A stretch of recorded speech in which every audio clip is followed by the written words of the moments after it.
Jesus. Ibigay po muna natin ang atinang nakayakap sa Diyos ng aming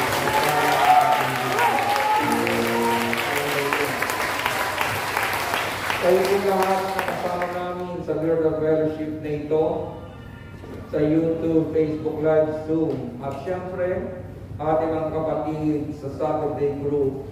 Patuloy po tayong pagpalain na makapangyarihang Diyos. Patuloy natin maranasan ang kaganapan ng mensahe na Kanyang inihahatid sa atin, magkaroon ng kapangyarihan sa ating buhay.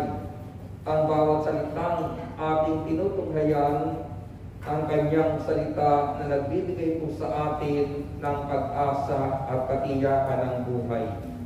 Kaya naniniwala po ako mga kapatid sa oras na ito, ang Diyos na ating pinuntahan, ang Diyos na ating pakikinggan, ay Diyos na naglaan ng isang maginhawa at matagumpay na buhay para sa atin. Ang salita po ng Diyos na ating pagsasaluhan ay hangin ko sa aklat ni Hosea. From the book of Hosea, chapter 6, verse 1 to 7. Aklat ni Hosea, Kabanata 6, talata 1 hanggang 7. Come, let us return to the Lord. He has torn us to pieces, but He will heal us. He has endured us, but He will bind up our wounds. After 2 days, He will revive us.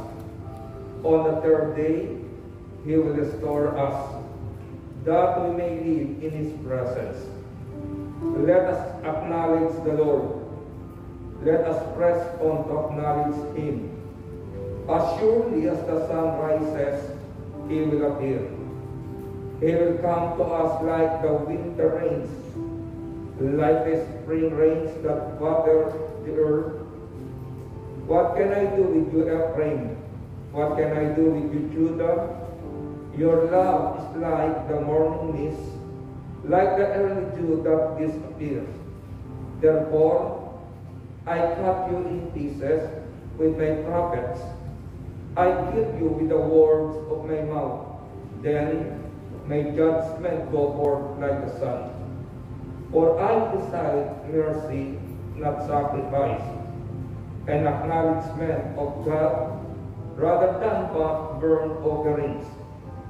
As at Adam, they have broken the covenant, they were unfaithful to me there.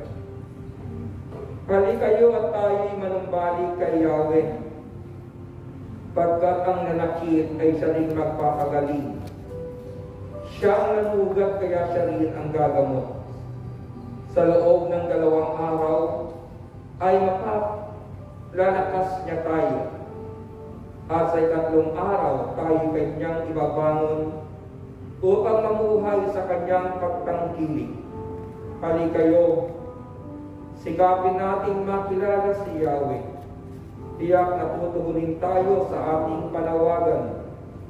Sintiyak ng pagdating ng bukang liwayway, darating siyang walang pagsala tulad ng patak ng ulan na dumidilig sa kaparangan. Ano ang gagawin ko sa iyo, Ephraim? Ano ang gagawin ko sa iyo, Judah?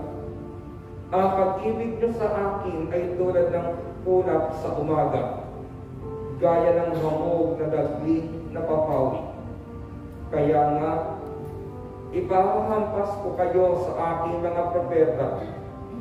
Lilipulin ko kayo sa pamamagitan ng aking mga salita, at simbilis ng kidlat ang pagkatupad ng aking hatol.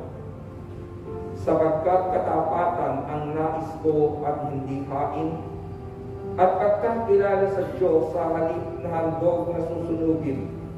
Ngunit sinira na agad ang ating kasunduan, nagtaksil kayo sa aking pag-ibig. Mga kapatid sa Panginoon, ang salita ng Diyos. Purihin ang Panginoon, glory to God, glory to Jesus. Pwede na po kayo magsipo mga kapatid sa presensya ng Diyos na buhay. At muli sa oras na ito, patuloy po natin pupurihin, pasasalamatan ng Panginoon sa kanyang katapatan at sa pagbibigay sa atin ng pagkakataon na ang kanyang salita'y patuloy na lumating sa ating puso. Patuloy po natin maranasan ang kilos ng kanyang kapangyarihan at maranasan po natin mga kapatid ang nasa ng mabuting balita kung bakit inyarap ito sa atin ang Panginoon upang anuman ang ating pinagdaraanan, anuman ang sugat ng ating kalooban, sugat ng ating mga puso ay mapagaling po sa pamamagitan ng mabuting balitang inihahatid sa atin ng Panginoon. Ang binasa ko po mga kapatid ay mula sa aklat ni Hosea mga kapatid. At kung titignan po natin, ito po ay isa sa pinakamagandang basahin upang ganap natin maunawaan kung paano tayo inibig ng Diyos. Sa kabila ng unang panahon, tayo po'y patuloy na nagtataksil sa Kanya. Patuloy na tumatalikod sa Kanya. Pinatutunayan po ng aklat na ito ng pag-ibig ng Diyos ay hindi nagmamaliw sa mga taong pinag-alayan ng buhay ng Kanyang bugtong na anak. Kaya ang 14 chapters po ng Book of Hosea, ang tema nito mga kapatid ay Yahweh compassion for His people. Ang Diyos ay may kahabagan sa Kanyang bayan. Ang Diyos ay may kahabagan sa mga taong anuman ang ating pinagdaraanan. At dito po mga kapatid sa Book of Hosea ay makikita po natin yung God unending love toward Israel. At hindi tawag po yan mga kapatid, yung tinatawag na redeeming nature of God's love para sa Kanyang bayan. Hindi lamang po tayo inibig ng Diyos, pero kung tinatawag na redeeming nature ang pag-ibig ng Panginoon. Ano ang sabi ng John 3:16? Gayon na lamang ang pag-ibig ng Diyos sa sanlibutan. Kaya ibinigay niya ang Kanyang bugtong na anak upang sino mang manalig ay di makahamak kundi magkaroon ng buhay na walang hanggan. Ang pag-ibig ng Diyos ay hindi lamang nagmamahal. Ang pag-ibig ng Diyos tumahang ng kasawian sa mga taong Kanyang minahal. Amen. Ang topic na nais ko pong gawin sa inyo mga kapatid, ang title po ay Fixing a Broken Heart. Fixing a broken heart. Paano po inaayos ng Diyos ang ating wasak na puso? Fixing broken. Paano po inaayos ng Diyos ang ating sawing puso? Kaya basahin po ninyo ang 14 chapters ng Book of Hosea. Lalo na kayong mahilig sa pocket book. Lalo na kayong mahilig sa love story. Lalo na kayong mahilig sa mga Korean novela na series mga kapatid. Hindi po ako against sa mga bagay na yan. Okay lang yan. Bahagi yan ang pagiging tao natin. Pero lahat po ng bagay dapat inilalagay natin sa spiritual condition ng ating buhay. Kaya kung nais mong maranasan ng tunay na kahulugan ng pag-ibig, basahin po ninyong 14 chapters ng Book of Hosea. At ito po sa aking binasa, ang kapatid sa Panginoon, ito po yung susi. Paano ayusin ng Diyos ang ating wasak na puso? Paano natin maisasaayos ang ating wasak na kalooban? Paano natin maisasaayos ang bigating nararamdaman ng ating damdamin? At alam niyo kung sino po nagbibigay ito, yung mga taong malapit sa atin. Yan ang katotohanan ng buhay mga kapatid. Ang salitang paasa, 5 letra, pero libo-libo na ang nabiktima. Amen. Baka naman pati ikaw, nabiktima na rin ng salitang paasa. Pero huwag po kayong mag-alala.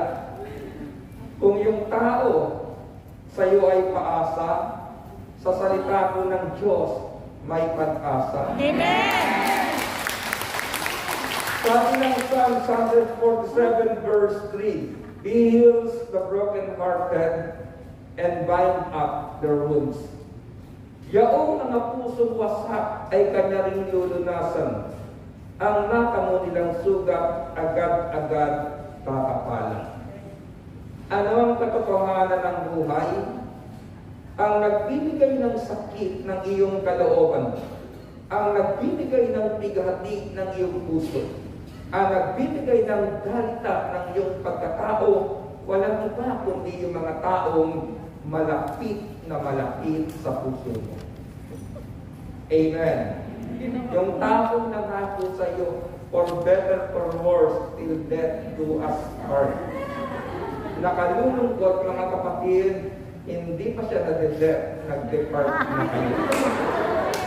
Diba?